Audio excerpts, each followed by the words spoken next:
Hi friends, Basha's கிச்சனில் இன்றைக்கி நம்ம நேயர் விருப்பம் எபிசோட் நம்பர் 2 பார்க்க போகிறோம். இதில் நம்மளோட சப்ஸ்கிரைபர் நிவேதா ரெக்வஸ்ட் பண்ணி கேட்ட கோபி மஞ்சூரியன் ரெசிபி எப்படி செய்கிறதுன்னு தான் பார்க்க போகிறோம். கோபி மஞ்சூரியன் ரெசிபி ரெஸ்டாரண்ட் ஸ்டைலில் நல்ல மொறுன்னு வீட்டிலே எப்படி செய்கிறது அப்படின்றத பற்றி இந்த வீடியோவில் உங்களுக்கு டிப்ஸ் அண்ட் ட்ரிக்ஸ்லாம் ஷேர் பண்ணியிருக்கேன். மொறுன்னு கோபி மஞ்சூரியன் எப்படி செய்கிறதுன்னு வாங்க பார்க்கலாம். கோபி மஞ்சூரியன் செய்கிறதுக்கு ஃபஸ்ட்டு இங்கே ஒரு பாத்திரத்தில் தண்ணி விட்டுட்டு அதில் கொஞ்சம் உப்பு சேர்த்துக்கோங்க. தண்ணி கொதி வர்றதுக்கு முன்னாடி இதில் நம்ம காலிஃப்ளவர் சேர்த்துடலாம். ரொம்ப பெருசும் இல்லாமல் ரொம்ப சின்னதாகவும் இல்லாமல் கட் பண்ணி இந்த மாதிரி எடுத்துக்கோங்க. கரெக்டாக ஒரு 3-4 நிமிஷத்துக்கு ஃபுல் ஃப்ளேமில் இந்த மாதிரி கொதிக்க விடுங்க. மஞ்சூரியன் செய்கிறதுக்கு டிப் நம்பர் 1 என்ன அப்படின்னு பார்த்தீங்கன்னா, நம்மளோட காலிஃப்ளவரை நம்ம ரொம்ப நேரம் வேக வைக்கக்கூடாது. ஒரு 4 நிமிஷம் கொதிக்க விட்டுட்டு இதை மறுபடியும் ஜில்லு தண்ணி வச்சு நம்ம ஆற வச்சிடணும். ஜில்லு தண்ணி ஊற்றாமல் இருந்தீங்கன்னா அது இன்னும் நம்மளுக்கு அந்த சூடில் வெந்துக்கிட்டே இருக்கும். இப்போ இதை வேறு பாத்திரத்தில் மாற்றி 5 நிமிஷம் ஃபேனு கீழே வச்சுருங்க. 5 நிமிஷம் ஆறுனதுக்கப்புறமா 1/2 டீஸ்பூன் இதில் உப்பு, 1/2 டீஸ்பூன் இதில் வெறும் மிளகாத்தூள் சேர்த்துக்கோங்க. 1 டேபிள் ஸ்பூன் அளவுக்கு கார்ன்ஃப்ளவர் மாவு இதில் சேர்த்துட்டு எல்லாத்தையும் நல்லா மிக்ஸ் பண்ணிக்கோங்க. இந்த மாதிரி செய்கிறதுனால காலிஃப்ளவர் மேலே ஒரு கோட்டிங் மாதிரி நம்மளுக்கு பட்டுரும். இது ஒரு 5 நிமிஷத்துக்கு அப்படியே விட்டுருங்க. அடுத்ததாக இப்போ இந்த மெஷரிங் கப்பில் நான் அளந்து மாவு சேர்த்துக்க போகிறேன். இதில் 1/2 கப் மைதா மாவு சேர்த்துருக்கேன். 1/4 கப் இதில் கார்ன்ஃப்ளவர் மாவு, 1/2 கப் அரிசி மாவு சேர்த்துக்கோங்க. மெஷரிங் கப் இல்லாதவங்க நார்மல் கப்பும் யூஸ் பண்ணிக்கலாம். தேவையான அளவு உப்பு சேர்த்துட்டு கொஞ்சம் மிளகுத்தூள் இதில் நான் சேர்த்துக்கிறேன். இப்போ இதை நல்லா மிக்ஸ் பண்ணிவிட்டு கொஞ்சம் கொஞ்சமாக தண்ணி விட்டு இதை ஒரு திக் பேட்டராக நம்ம ரெடி பண்ணி வச்சுக்க போகிறோம். இந்த பேட்டரோட கன்சிஸ்டன்சி ரொம்ப தண்ணியாகவும் இருக்கக்கூடாது, ரொம்ப திக்காகவும் இருக்கக்கூடாது. இதுதான் காலிஃப்ளவர் மஞ்சூரியன் செய்யறதுக்கு செகண்ட் டிப். இந்த கன்சிஸ்டன்சி வந்ததுக்கப்புறமா நம்ம எடுத்து வச்சிருக்கிற கோபியை இதில் சேர்த்துருங்க.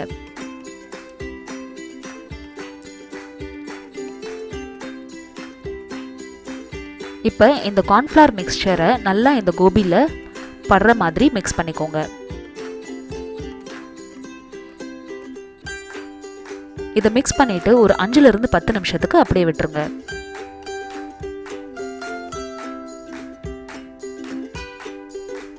இப்போ ஒரு கடாயில் ஃப்ரை பண்ணுறதுக்கு எண்ணெய் ஊற்றிக்கலாம்.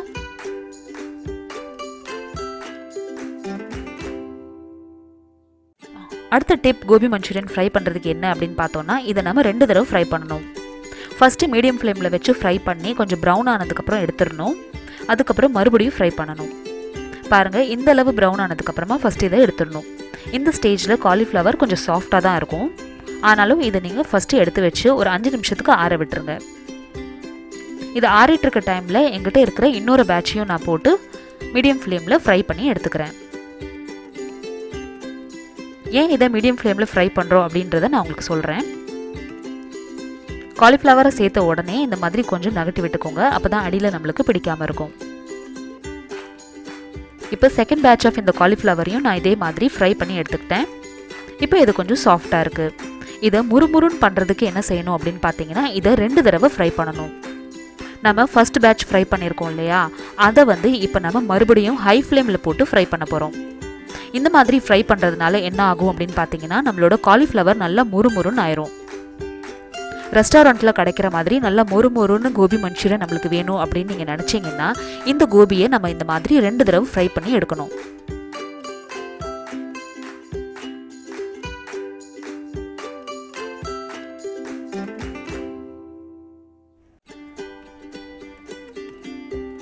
இப்போ பாருங்கள், 2வது தடவை ஃப்ரை பண்ண கோபி எவ்வளோ நல்லா ப்ரௌனாக நல்லா மொறுன்னு இருக்குன்னு. இதுதான் 2வது தடவை ஃப்ரை பண்ணது. அது 1 தடவை ஃப்ரை பண்ணது. இப்போ நம்ம 1 தடவை ஃப்ரை பண்ண கோபியை மறுபடியும் ஹை ஃப்ளேமில் போட்டு நல்லா ப்ரௌன் ஆகிற வரைக்கும் ஃப்ரை பண்ணிக்கலாம். இந்த ஸ்டேஜில் ஃப்ளேம் ஆஃப் பண்ணிவிட்டு இதை நம்ம எடுத்து ஏற்கனவே ஃப்ரை பண்ணி வச்சுருக்கிற கோபியோட சேர்த்துடலாம்.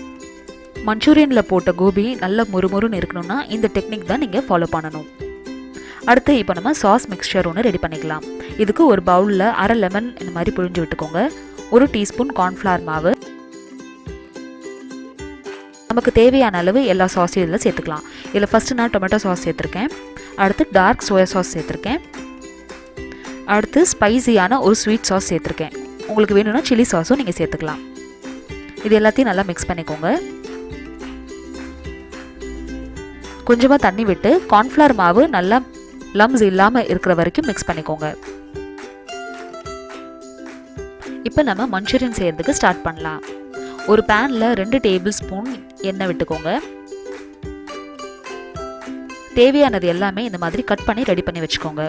ஏன்னா அடுத்து நம்ம சேர்க்க போகிறது எல்லாத்தையும் ஹை ஃப்ளேமில் சேர்த்துக்க போகிறோம். ஸோ கோபி மஞ்சூரியன் செய்கிறதுக்கான அடுத்த டிப் என்ன அப்படின்னா, இந்த சாட் பண்ணுற எல்லாமே வந்து ஹை ஃப்ளேமில் வச்சு நீங்கள் சாட் பண்ணணும்.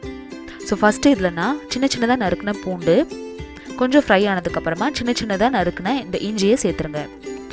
ஒரு நிமிஷத்துக்கு இதை ஃபுல் ஃப்ளேமில் ஃப்ரை ஆனதுக்கப்புறமா இதில் ஸ்ப்ரிங் ஆனியனோட ஆனியன் அதுக்கப்புறமா வெங்காயம் சேர்த்துக்கோங்க.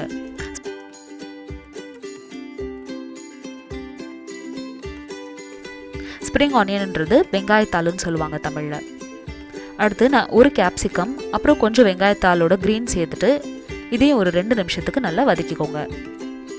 இதோட இந்த க்ரன்ச்னஸ் வந்து கண்டிப்பாக போகக்கூடாது. அதனால கொஞ்சமாக உப்பு சேர்த்துட்டு அதையும் நல்லா வதக்கிக்க போகிறோம்.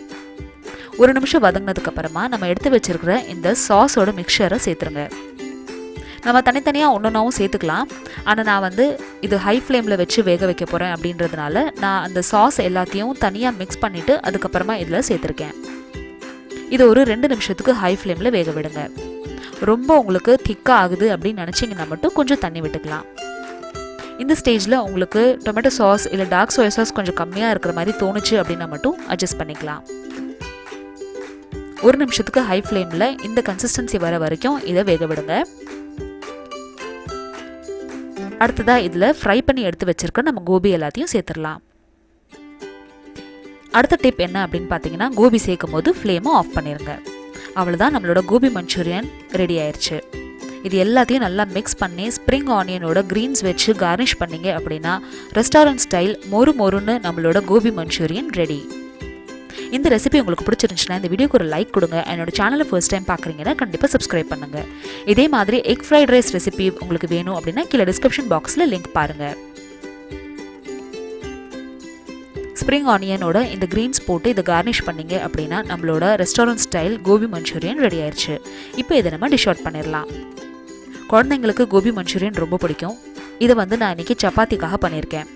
இதை நீங்கள் பூரி, நான் அப்புறம் வந்து பட்டர் நான்காகவும் பண்ணலாம். இதே மாதிரி ரெசிபி நீங்கள் செஞ்சு பார்த்துட்டு உங்களுக்கு எப்படி வந்துச்சு அப்படின்றத கமெண்ட் செக்ஷனில் கண்டிப்பாக சொல்லுங்கள். அடுத்த ரெசிபி உங்களுக்கு என்ன வேணும் அப்படின்றத நான் கீழே கமெண்ட் செக்ஷனில் மென்ஷன் பண்ணுங்கள். அடுத்த நேர் விருப்பம் எபிசோடில் உங்களுக்காக அதை நான் போஸ்ட் பண்ணுறேன். தேங்க்யூ ஸோ மச் ஃபார் வாட்சிங். பாய்.